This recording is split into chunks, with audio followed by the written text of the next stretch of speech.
E aí, turma, sejam bem-vindos aqui à correção da nossa lista. Vou fazer aqui a lista de física, tá? Da primeira série. Então, vamos começar aqui pela primeira questão. Olha só, Davi é o professor de física do Colégio Tocantins e está falando sobre o Sistema Internacional de Unidades com sua turma. Ele fala sobre as unidades que devem ser usadas para distância, tempo e massa. Sabendo disso, quais as unidades que devemos usar para essas grandezas? Galera, vamos lembrar que quando a gente fala de distância, estamos falando de metro, tempo, segundos e massa, a gente está falando de quilograma. No caso aqui já é uma resposta imediata, né? Item A. As unidades para distância são metro, para tempo, segundo e para massa, quilograma, né? Que a gente chama também. Questão 2. Na física, as grandezas podem ser classificadas como escalares ou vetoriais. Uma grandeza escalar é aquela que fica perfeitamente definida apenas com um valor numérico e uma unidade de medida. Já a grandeza vetorial necessita, além do valor e da unidade, de uma direção e de um sentido para ser compreendida. Ou seja, quando a gente fala de uma grandeza escalar, por exemplo, eu tenho 20 quilos. Essa informação fica clara com o valor numérico, que é o 20, e a unidade de medida, que é o quilo, né? E, por outro lado, se eu falo, por exemplo, de velocidade, né? Velocidade, eu sei que a gente fala muitas vezes, né? Eu estou em quilômetros por hora, né? Ou então metros por segundo. Essas aqui são as unidades. Mas a velocidade tem uma outra característica, né? Um carro, quando ele está se locomovendo, um carro ele não fica indo para nenhum lugar, né? Ele vai para alguma direção, algum sentido, né? No caso aqui, o carro está indo para frente, né? Vou botar aqui um V de velocidade. Então a velocidade dele está vindo aqui para frente. Certo. E aí, olha só, né? A grandeza vetorial necessita, além de um valor e da unidade, de uma direção e de um sentido para ser compreendida. Detalhe importante aqui que na questão 2 não tem o restante da pergunta, né? Que agora vai vir a pergunta. Mas basicamente a pergunta aqui é saber quais são as grandezas vetoriais que a gente tem nos nossos itens aqui, né? Então, bora lá. Massa, tempo e temperatura são exemplos de grandeza vetorial? Não. Massa fica definida claramente, tempo também e temperatura também. Agora, B, né? Velocidade, força e deslocamento. Esses sim são grandezas vetoriais, né? Porque a gente, quando vai citar sobre velocidade, eu falei para vocês, a gente precisa saber uma direção, um sentido. Força também. Você está empurrando, puxando alguma coisa. Você puxa para algum lugar. Então, você também precisa de um vetor, né? Então, grandeza vetorial e deslocamento, que tem a ver com direções para onde você está indo, tem relação direta com grandeza vetorial. Então, é o item B nesse caso, tá? Agora, questão 4, tá? Que era para ser a questão 3, mas ficou assim. Ela vai. O professor Davi está ensinando como os cientistas medem as coisas no mundo todo para não haver confusão. Para isso, eles usam o Sistema Internacional, que é o SI. Ligue cada grandeza física à sua unidade de medida correta, aquela que os cientistas sempre usam, tá? Então, bora lá. Distância, obviamente, vai ser aqui, ó, metro, tá? Tempo, segundo, massa, quilograma. Tranquilo? Espero que tenha ajudado aí vocês. Agora, questão 5. A distância média entre a Terra e o Sol é de aproximadamente 150 milhões de quilômetros. Na física, números com muitos zeros são escritos em notação científica para facilitar os cálculos. Assinale a alternativa que representa corretamente esse valor. A ideia aqui é a seguinte, tá? Lembrando que é bom que exista uma boa base de potenciação, tá, galera? Para vocês poderem fazer. Mas caso vocês não tenham, a gente pode utilizar aqui uma estratégia, tá? Para ser mais rápido. Imagina o seguinte, tá? Aqui a gente tem o número 150 milhões. Para estar em notação científica, este número todo aqui, ele não pode ser, né, maior, né, do que 10, desculpa, tem que ser menor do que 10, na verdade. Tem que ser um número menor do que 10 e maior, tá? Ou igual a 1. Nesse caso aqui eu posso botar como 1,5 vezes 10 elevado a quanto, professor? Vamos analisar aqui, ó. Vamos pegar a vírgula e ela caminhou até aqui, né? Se ela caminhou até ali, a gente precisa contar quantos pulos ela deu, né? Deixa eu ajeitar isso aqui de novo. Pronto. Então, ela andou 1, 2, 3, 4, 5, 6, 7, 8. Então, vai ficar elevado a 8 quilômetros. Resposta, então, nesse caso aqui, vai ser o item C. Tudo bem? Agora, vamos fazer a questão 6. Algumas coisas que medimos na física não precisam de direção, como a nossa idade ou peso de um objeto. Outras coisas precisam de uma seta para mostrar aonde estão indo, como a força de um empurrão ou a direção de um carro. Observe os desenhos abaixo. Aí tem um tempo representado por um relógio, massa, uma balança, força, né, uma caixa sendo empurrada e velocidade, um carro. Marque um X na alternativa que mostra apenas coisas que precisam de uma seta, ou seja, uma direção, para serem entendidas. No caso, velocidade e força precisam dessa seta, né? O próprio desenho já mostra isso. Questão 7. O tamanho de um glóbulo vermelho no sangue humano é de aproximadamente 0,00007 metros. Como esse valor deve ser escrito em notação científica? Anota aqui, para vocês poderem ver. Bora lá, coloquei 5 zeros e agora vem um 7. Galera, a vírgula ela tem que andar para trás, né, dessa vez. E ela vai andar 1, 2, 3, 4, 5, 6. Opa, então se vai andar 6 para trás, 7,0 vezes 10 elevado. Agora, se a gente andou 6 casas para trás, a gente sabe que, beleza, vou colocar 6 aqui, né? Só que tem um detalhe, foi para trás, então é menos 6 metros, né? Como a questão falou. Então, a resposta correta aqui vai ser o item A, tá bom?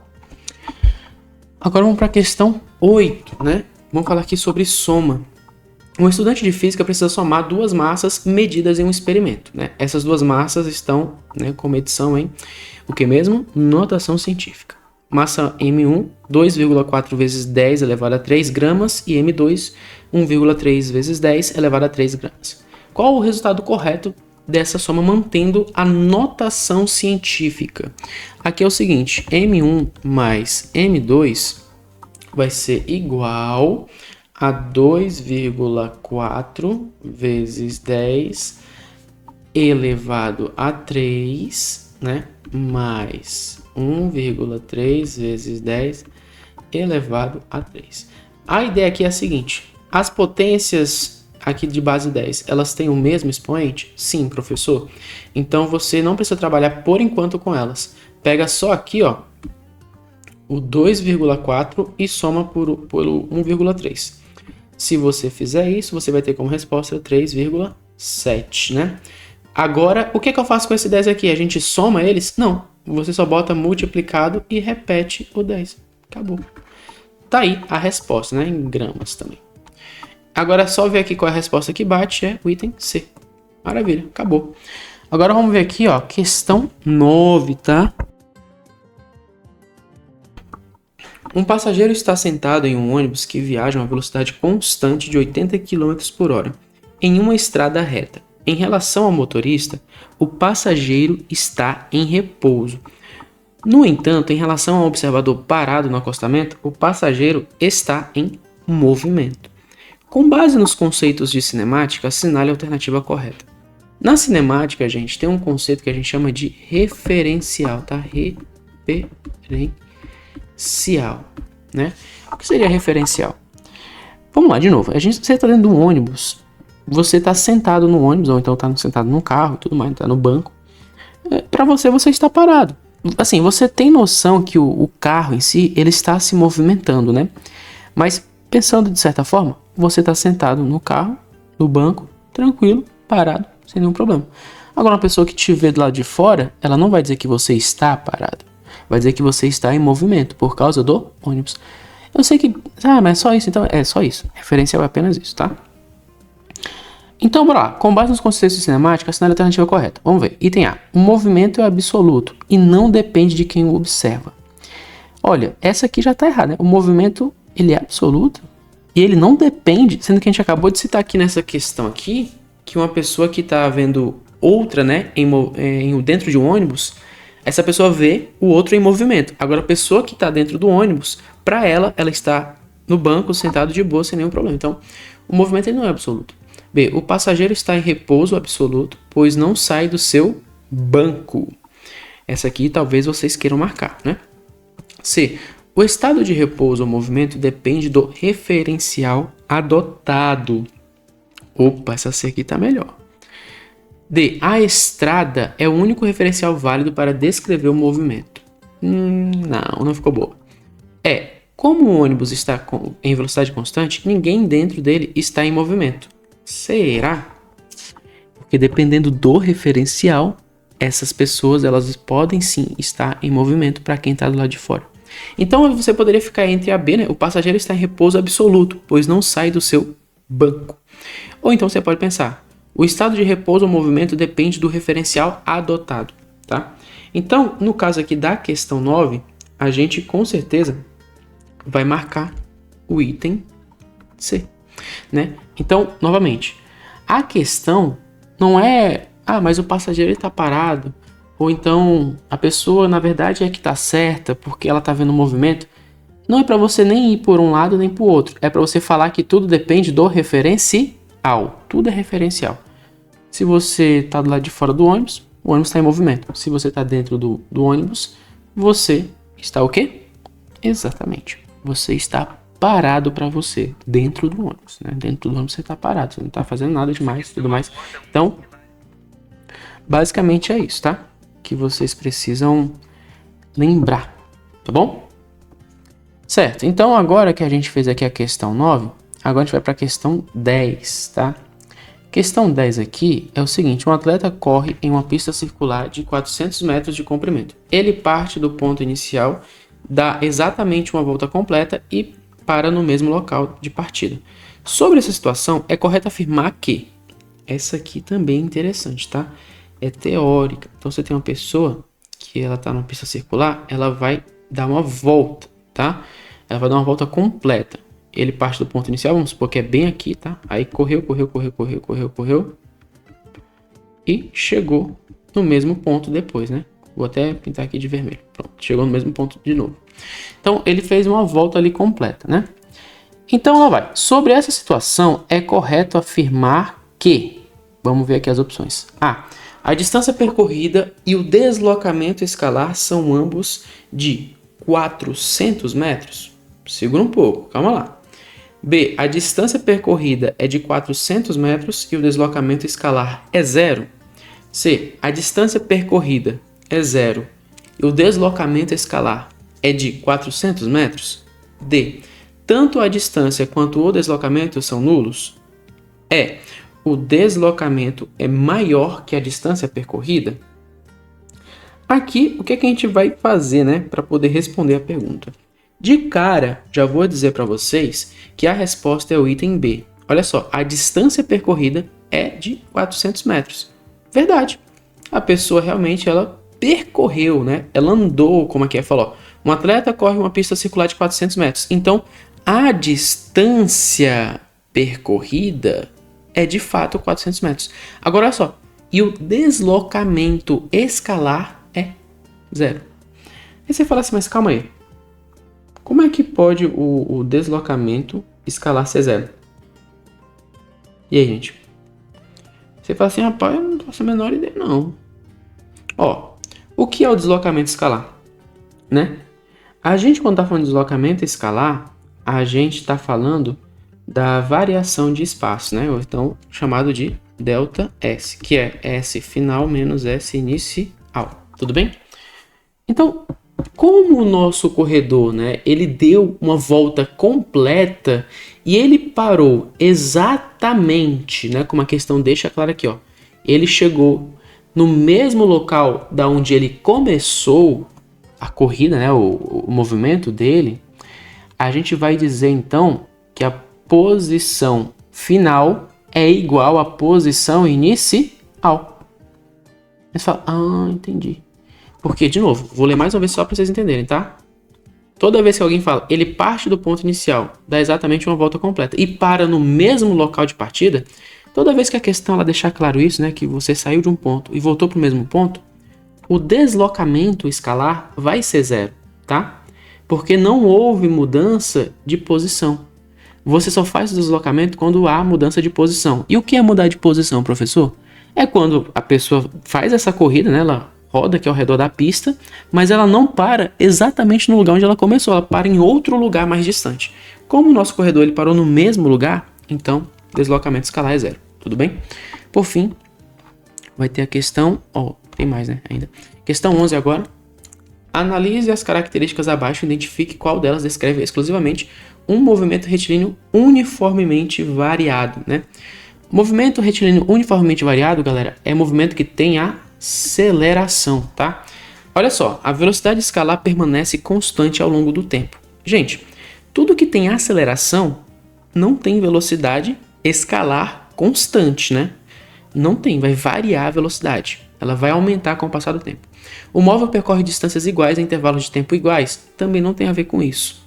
C. A aceleração escalar é nula em todos os pontos da trajetória? Aqui está dizendo que não tem aceleração. Quando eu falo a aceleração escalar é nula, eu estou dizendo não existe aceleração. Só que nesse movimento tem aceleração. D. A aceleração escalar é constante e diferente de zero, fazendo a velocidade mudar. Essa aqui já está melhor. A aceleração escalar é constante. Por que a gente fala que a aceleração é constante? Porque ela sempre continua aumentando mais e mais, né? O valor da sua velocidade. Então, é constante e diferente de zero. Sim, a aceleração não pode ser zero, fazendo a velocidade mudar. Verdade. A velocidade, com o passar do tempo, ela vai aumentando, aumentando, aumentando por causa da aceleração. Então, item D. Tá bom? Tranquilo, né? Agora a questão 12. Muito bem. Um carro de som percorre uma avenida retilínea com velocidade constante de 15 metros por segundo. Então aqui, já sabemos a velocidade que é 15 metros por segundo. Sabendo que ele partiu da posição inicial S0, então bota aqui, S0 igual a 100 metros, né? E no instante, aqui era para ser T0, tá? T inicial, então. No instante T0 igual a 0 segundos, qual será a sua posição S, que é o que a gente quer descobrir, após 20 segundos. Então, o tempo final é 20 segundos. Qual será a sua posição final após 20 segundos de movimento? Aqui tem uma dica, que é a equação que a gente precisa utilizar. Então, a posição final, né? A posição S é igual à posição inicial, que é 100. Tá aparecendo um 5, né? Isso aqui. Deixa eu ver se eu consigo apagar. Pronto. Deixa eu aparecer mais com um S. Pronto, agora aparece um S. Então, ficou 100 vezes, né? Mais, né? Mais a velocidade, que a gente sabe que é 15, vezes o nosso tempo T, que é 20. Então, ficou o espaço final, vai ser 100 mais 15 vezes 20 é 300, né, galera? Então, vai ficar 400 metros. Tá aí a resposta. Então, aqui é o item C. Por fim, aqui, questão 3. Um ciclista que está parado, lá vai, velocidade inicial igual a 0, começa a pedalar com uma aceleração constante de 2 metros por segundo ao quadrado. Qual será a velocidade atingida pelo ciclista após um tempo de 8 segundos? O que vocês têm que fazer nessa questão é o seguinte: utilizar esta equação. A velocidade final é igual à velocidade inicial, né, que é o V bolinha. Calma aí. O V bolinha mais a aceleração vezes o tempo. Então, a nossa velocidade final vai ser igual a 0 mais a aceleração 2 mais o T, que é 8. Então, isso aqui é igual a 16. 16 o quê? Metros por segundo. Então, tá aqui, só substituímos, tá bom? Na nossa equação e tá aqui o item D. Essa vai ser a nossa resposta, tá? Então, eu espero que tenha ajudado vocês aí na resolução das questões. Qualquer dúvida, é só colocar aí nos comentários que eu posso estar respondendo, beleza, galera? Então é isso. Eu vejo vocês aí no nosso próximo vídeo.